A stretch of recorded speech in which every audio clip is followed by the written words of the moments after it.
7 নম্বর বেটি।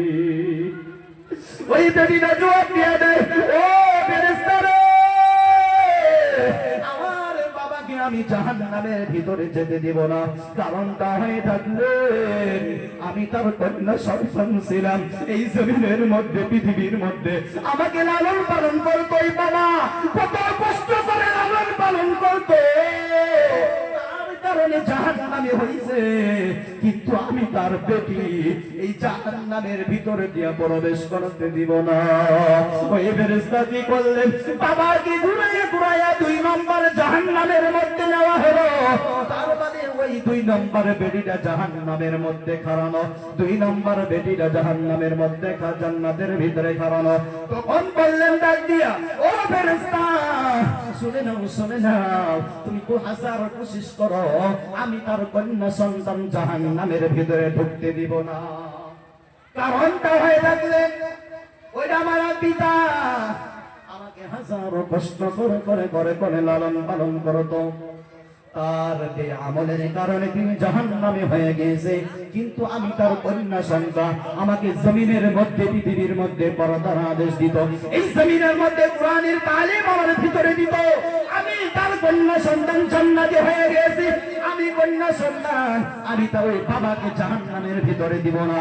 কিন্তু ওই রকম ভাবে করে করে 7টা জাহান্নামের ভিতরে চলে গেলে তখন তার ঘুমটা ভেঙে গেল। 6টা জাহান্নামের ভিতরে যখন ঘরে গেলেন, তাকে সসরায় সসরায় 6টি জাহান্নামের মধ্যে নেওয়া হলো।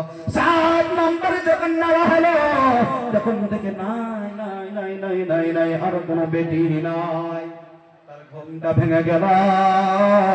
ঘুমটা ভেঙে তিনি কান্না শুরু করলেন, এ মাবুদ, তুমি যদি জমিনের মধ্যে, পৃথিবীর মধ্যে আর একটা যদি আমাকে তুমি কি করতে, কন্যা সন্তান যদি তুমি মাওলা দান করে দিতে, 7 নম্বরে জাহান্নামের ভিতরে আমার বেটিটাও থাকতো, আমার কপালটা বড়ই ভালো হয়ে গেল। কিন্তু আমি তোমার গুনাহগার বান্দা, জাহান্নামের ভিতরে ঢোকার মতন কোনো চান্স পাইতাম না। ও যুবক ভাইরা, ও সম্মুখে বসে থাকা বাপজি আমার, প্রত্যেকটা সন্তানকে তুমি কি করো, আখিরাতের কোরআনের তালিমটা দিয়ে দাও।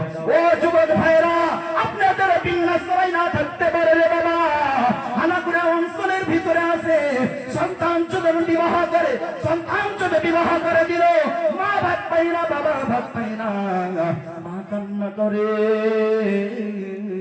গভীর রাত হয়ে গেল, আর বিছানায় মুঠ ভাত পর্যন্ত গেল না। আপনাদের দিকে এরকম হয় না বাপজি আমার? আপনাদের দিকে এরকম হয় না? ও যুবক ভাইরা, আল্লাহর নবীর হাদিসের মধ্যে আনা হয়েছে, আল জান্নাতু তাহতা কদামিল উম্মাহাত, ওই মার পায়ের তলে ছেলে সন্তানের জান্নাত। আল্লাহর নবীর হাদিসের মধ্যে আনা হয়েছে, হুমা জান্নাতুকা ওয়া নারুকা, ওই 2 ব্যক্তি তোমার জন্য জান্নাত আর জাহান্নাম। তুমি কার সম্পর্কে তুমি বড়াই করছো? তুমি কার সম্পর্কে তুমি মাল দৌলতের তুমি পাওয়ার দেখাচ্ছ? ও যুবক ভাইরা, একবারও কি মনে পড়ে না? একবারও কি মার কথা মনে পড়ে না? তুমি বিবাহ করার বাদে তুমি স্ত্রীর সৌন্দর্য চেহারা দেখে তুমি পাগল হয়ে গেলে। মাদের বিরুদ্ধে বলি না, ও মাগো, তোমাদের বিরুদ্ধে আমি বলি না, আপনারাও শ্বশুর শাশুড়িকে খেদমত করবেন। আমি ভাইদেরকে বলছি, যুবকদেরকে বলছি, আপনারাও শ্বশুর শাশুড়িকে খেদমত করবেন, মা বাবাকেও খেদমত করবেন। কেননা তোমার কি একটুবারও মায়া পড়ে না? মা নাইলে সময় ভাত গেল না, ঠান্ডার মৌসুমের মধ্যে বাড়ির মধ্যে ভাত গেল না, একটুবার কি মায়া পড়ে না রে যুবক? তোমার মা যখন তুমি ছোট ছিলে, এই ছোট থালার মধ্যে ভাত নিয়ে তোমাকে ডাক দিব, আব্দুল্লাহ, আসমানের দিকে তাকায়া দেখ, আসমানের দিকে তাকায়া দেখ, আসমানের দিকে একটা পাখি উড়ে উড়ে যায়। আমি আপনি ওই মুহূর্তের মধ্যে কি বলতাম যুবক ভাইরা? একবার কি মায়া পড়ে না, মনে পড়ে না? ওই মুহূর্তের ভিতরে আসমানের দিকে তাকাইতাম, মা কি করতো, ছোট থালার মধ্যে ভাত নিয়ে নিয়ে এরকম ছোট ছোট ভাগ করে করে বলতেই না, তোমার মামার, এটা তোমার মামির, এটা তোমার ভাইয়ের। কিন্তু আজকে ওই বাবা তোমার কি করে না?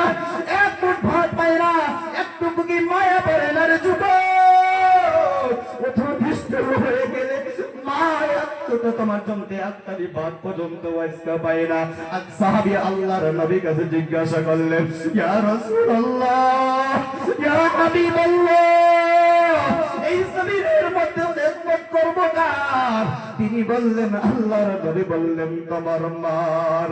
আরেকবার বললেন, ইয়া রাসূলুল্লাহ, ইয়া হাবিবাল্লাহ, এই জমিনের মধ্যে খেদমত করব কার? আল্লাহর নবী বলে দেয়, তোমার মার। আবার বললেন, ইয়া রাসূলুল্লাহ, ইয়া হাবিবাল্লাহ, এই জমিনের মধ্যে খেদমত করব কার? তিনি বললেন, তোমার মার। কারণটা কি জানেন রে যুবক ভাইরা? একটুবার কি মনে পড়ে না? দিলের কান ফেলে গেছেন। ও বাবা, তুমি কি করো? দিলটা অল্প নরম করে দেন।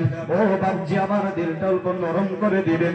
যখন একটা সন্তান ভূমিষ্ঠ হয় জমিনের মধ্যে, এত কষ্ট হয়, ওই কোনো কষ্ট না কোনো পুরুষও পারে না, কোনো পুরুষও পারে না, কোনো পুরুষের সম্ভাবনা একটা সন্তান দুনিয়াতে ভূমিষ্ঠ করার জন্য। এত কষ্ট করে লালন পালন করলে একটু কি মায়া পড়ে না? দুই নম্বর হয়ে থাকলেন, আমি আপনি যখন এই জমিনের মধ্যে পৃথিবীর মধ্যে আসলাম, কি করে আপনাকে আমাকে দুধ পান করায়? কোনো পুরুষ মানুষ এটাও পারে না, কোনো পুরুষ মানুষ পারে না। তিন নম্বর হয়ে থাকলেন, এই জমিনের মধ্যে পৃথিবীর মধ্যে এই যুবক ভাইরা আমাদেরকে বলছে, মাগা দিলের কান্তা লাগায় শুনলেন, এই জমিনের মধ্যে পৃথিবীর মধ্যে কি করলেন? এক সাহাবী জিজ্ঞাসা করলেন, ইয়া রাসূলুল্লাহ, ইয়া হাবিবাল্লাহ, আমি জিহাদের ময়দানে যাব আপনার সঙ্গে। তখন বললেন, কেন কেন কেন? বাড়ির মধ্যে তোমার মা জিন্দা আছে নাকি তোমার বাবা জিন্দা আছে নাকি? তিনি বললেন, নাম নাম, হা হা হা হা, আমার মা জিন্দা আছে, আমার বাবা জিন্দা আছে।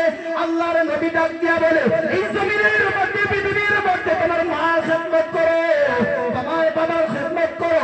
তুমি খেদমত করে যা সওয়াব পাইবা, ওই জিহাদের ময়দানে তুমি যা সওয়াব পাইতা, তার সাথে হাজার গুণে তুমি মা বাবার খেদমতের সওয়াব মিলবে।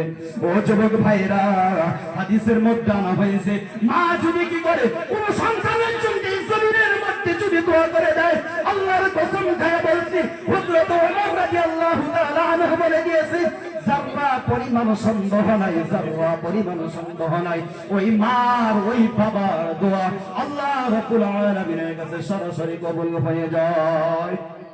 আজকে যুবক তুমি পাগল হয়ে গিয়েছো, মাদের বিরুদ্ধে আমি বলি না রে মা। ও যুবক ভাইরা, তুমি নতুন বিবাহ করলে, তোমার বাবার সঙ্গে তুমি না কত রাত দেখাও, তোমার মার সঙ্গে তুমি কত নামাজ দেখাও। আমি চ্যালেঞ্জ করে আল্লাহর নবীর হাদিসের উপরে বিশ্বাস করে যাই, তোমার মা যদি মারা যায়, তোমার মা যদি মারা যায়, এই জমিনের মধ্যে পৃথিবীর মধ্যে তুমি এই জমিনের মধ্যে পৃথিবীর মধ্যে যদি তোমার মা যদি তোমার উপরে নারাজ হয়ে যায়, তোমার বাবা যদি তোমার উপরে নারাজ হয়ে যায়, ও যুবক ভাইরা, ও যুবক ভাইরা, হুমা জান্নাতুকা ওয়া নারুকা, ওই দুই ব্যক্তি তোমার জান্নাতে জাহান্নাম।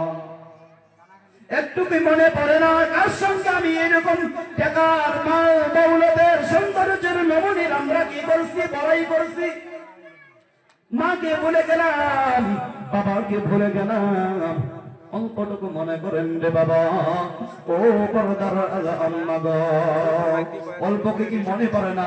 এই ঠান্ডার মৌসুমের মধ্যে যখন আমি আপনি ছোট ছিলাম, বাড়ির খানার মধ্যে বসতাম রে যুবক ভাইরা, ও আম্মাজিরা, খানার মধ্যে যখন আমি বসতাম, পেশাব পায়খানা করে দিতাম, মা আপনাকে আমাকে কোনোদিন ঢেল দিয়ে ফেলায় দেন নাই, মা আপনাকে আমাকে কোনোদিন ঢেল দিয়ে ফেলায় দেন নাই। ওই মুহূর্তের ভেতরে বাম হাত দিয়ে সাফ করে করে ওই ডান হাত দিয়ে নিয়ে গালে মুখে চুমা দিয়ে আবার গিয়ে কি করলেন, তিনি আবার খানার মধ্যে বসলো। মা বৃদ্ধ হয়ে গিয়েছে, বাবা বৃদ্ধ হয়ে গেছে, আর স্বামীটা মারা গেল, বাবার স্ত্রীটা মারা গেল, অর্থাৎ আমার মা বাবা দুনিয়া ছেড়ে চলে গেল। মা দুনিয়ার মধ্যে জিন্দা আছে, মা বিছানায় পেশাব পায়খানা করে দেয়, তোমার একটুকু মায়া পড়ে না? তোমার ছোটবেলার কাহিনী। ও যুবক ভাইরা, একটু কি মনে পড়ে না ওই ছোটবেলা দেওয়া গিয়া? আর হাদিসের মধ্যে হয়েছে সুস্তি জান্নাত কিতাবের মধ্যে আনা হয়েছে, তুমি যদি মা বাবার খেদমত যদি তুমি না করতে পারো, ওই মা বাবার খেদমত যদি তুমি না করতে পারো, আল্লাহর দিকে তাকায় তওবা করে নিও, আল্লাহ আমি সন্তান বড়ই দুর্ভাগ্য, আমি সন্তান বড়ই দুর্ভাগ্য, আমি মা বাবার খেদমত করতে পারলাম না, আমি মা বাবার খেদমত করতে পারলাম না। তবে আমি অনুরোধ করে বলে যাই, মা গো টাইম অল্প দিয়েছে, ও বাপজি আমার টাইমটা শেষ হয়ে গিয়েছে, মা বাবার হওয়াকে আনতে বলতাম, কিন্তু দুনিয়ার মধ্যে জমিনের মধ্যে মা সঙ্গে নাফরমানি করিও না, বাবার সঙ্গে নাফরমানি করিও না, কপালটা পড়ে যাবে, কপালটা পড়ে যাবে। হাদিসের মধ্যে না হয়েছে, হাদিস মিথ্যা নয়। এই জমিনের মধ্যে সব কিতাবের মধ্যে কিয়াস থাকতে পারে, সন্দেহ থাকতে পারে, কিন্তু কোরআনের মধ্যে ফালা তাকুল লাহুমা উফিন ওয়া লা তানহারহুমা ওয়া কুল লাহুমা কাওলান কারীমা ওয়া ওয়াসাইনাল ইনসানা বিওয়ালিদাইহি ইহসানা। কিন্তু আল্লাহর কোরআনের মধ্যে আনা হয়েছে। আমি অনুরোধ করি এই বিন্যাসারা যুবক ভাইদের, এই মাদেরকে পায়ে ধরে বলে যাই, যুবক ভাইদেরকে বলে যাই, মোবাইলের কারণে হোক, টাকা পয়সার কারণে হোক, স্ত্রীর কারণে হোক, বাড়ি মাল দৌলতের কারণে হোক, মা বাবার সাথে নাফরমানি করবো না তো ভাই, ইনশাআল্লাহ ভাই, মা বাবার সঙ্গে তো নাফরমানি করবো না। আল্লাহ কবুল করে নেন আল্লাহ। ভাই আমরা সবাই মা বাবার খেদমত করব, টাইম অল্প, ইনশাআল্লাহ যতটুকু বললাম কথার মাধ্যম দিয়ে যদি কোনো গলত হয়ে যায়, কষ্ট পেয়ে থাকেন, আল্লাহকে ওয়াস্তে মাফ করবেন। আসসালামু আলাইকুম ওয়া রাহমাতুল্লাহ। দিন ইসলাম জিন্দাবাদ। মাশাআল্লাহ, খুব সুন্দর। আমাদের প্রথম বক্তা হাবিব মুস্তাফা সাহেব আমাদের সামনে খুব সুন্দরভাবে মা বাবার কথা, বিভিন্ন মসলা মাসাইল, আমলের কথা বলে গিয়েছেন। আমরা সবাই চেষ্টা করব ওনার কথার উপরে ইনশাআল্লাহ হাদিস কোরআন অনুযায়ী আমরা আমল করার চেষ্টা করব। আল্লাহ পাক আমাদের সকলকে আমলের তৌফিক দান করুন, বলেন আমিন।